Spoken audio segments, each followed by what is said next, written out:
Hi, well, I'm Dr. Craig Alter.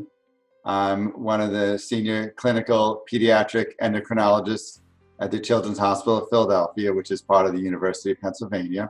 My background is a pediatric endocrinologist, which means that I went to college for 4 years, which I did at UPenn. Then I did 4 years at Harvard Medical School with a joint program with MIT.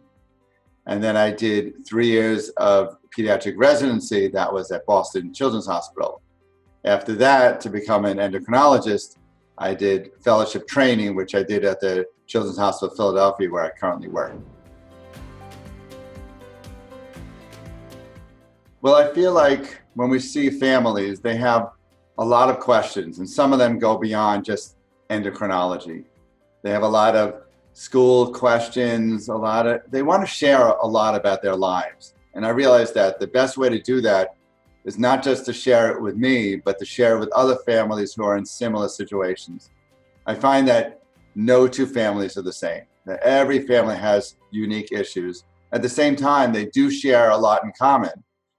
And what better thing is it for a family to see that, wait, they have the same thing too. It's not just me. I think that's just a great experience. I know a lot of time when people see their endocrinologist, they go over laboratory studies, they look at the growth charts, the endocrinologist discusses changes in medication, but there's often not time for the families to get an overview of what really happens in the pituitary gland, what's missing, what's not missing. So I think this is a good opportunity to get the basics of what happens in the pituitary. At the same time, it's a great opportunity to ask more complicated questions about either diabetes insipidus, or about school, or about interacting with other kids in society. It's really just a great opportunity to get a lot of information about whatever your child has in the neuroendocrine system. You may have had this condition for many years, but it's not like you went to a course on what is involved within the pituitary gland. I think it's a great opportunity for you to ask questions that you maybe never asked your provider.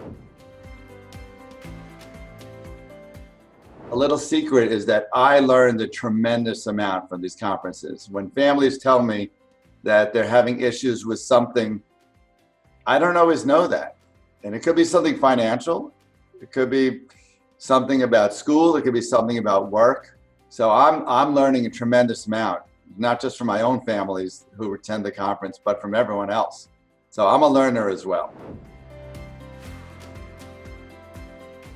Well, I think that when you go to a conference that's family-centered, you get some families that raise their hand sort of every 5 minutes, and other families that stay quiet. Don't be intimidated by that. There are also more quiet ways to ask questions. You could approach the speakers separately.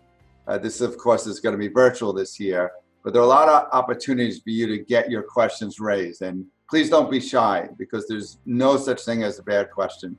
If you have a question, there's a high likelihood that someone else is thinking, I was thinking the same thing, not just the person who's raising their hand all the time. This is an opportunity to be creative.